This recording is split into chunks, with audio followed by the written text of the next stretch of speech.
That report criticizing both state and federal law enforcement response to the shooting that left 19 children and 2 teachers dead. Lawmakers noting law enforcement, quote, failed to prioritize saving the lives of innocent victims over their own safety. KPRC 2's Robert Arnold is in Uvalde tonight with more on this report. Robert?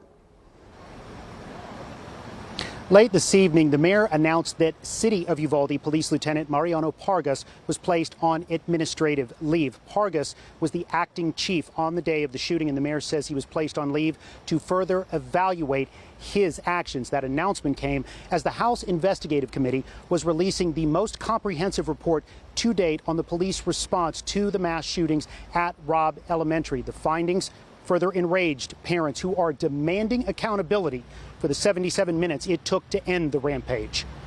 I hope they pay. I want them to do jail time because they stood there and did nothing. Families gathered at Robb Elementary to walk through an ever-growing memorial. Sergio Garcia lost his son, Uzziah. School's supposed to be the safest place. The House Investigative Committee released its report Sunday on the mass shootings at Robb Elementary. Families were given a private briefing at Southwest Texas Junior College. And they call themselves officers of the law and that they protect. They don't protect nothing. They're cowards. I didn't get any answers, and I don't feel happy, and I know that our community is not happy, and I know the parents aren't happy. The House report lays out what is referred to as systematic failures. According to the report, School District Police Chief Pete Arredondo wrote the district's active shooter policy, and that policy dictated he take command. However, Arredondo has said he did not believe he was in command. The report then states that as more and more officers massed in the hallway and outside the school, the scene was chaotic, without any person obviously in charge or directing the law enforcement response. The report further states that none of the 376 officers who responded that day took the initiative to establish command. At Robb Elementary, law enforcement responders failed to adhere to their active shooter training, and they failed to prioritize saving the lives of innocent victims over their own safety, the report read.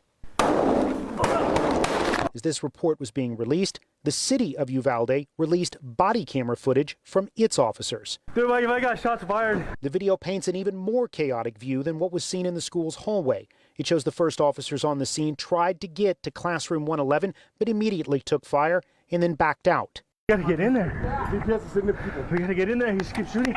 Uvalde Mayor Don McLaughlin supported the House report, but again decried the criminal investigation being led by the Department of Public Safety. Did you ask any of your police officers why they didn't? I haven't talked to any of my police officers. I've been directed not to talk to them. Outside these meetings, parents told us of profound loss.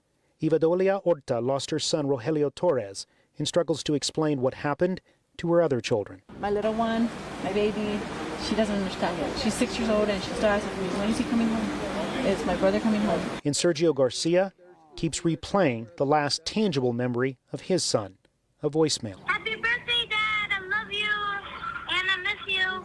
I can't wait to see you tomorrow. I'm lucky that he left me that because I'm not ever going to hear it again.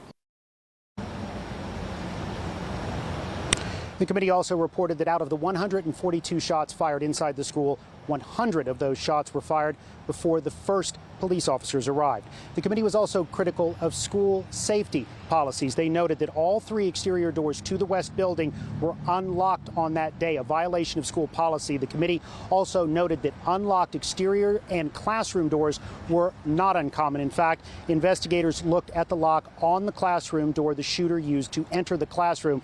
It turns out that lock had been reported as faulty multiple times, but it was never fixed. In fact, investigators say they couldn't even find paperwork to support that a work order had been put in to fix that lock. Committee members essentially said that unfortunately the community of Uvalde had a very strong sense of something like this could never happen here. Reporting live from Uvalde, Robert Arnold, KPRC 2 News.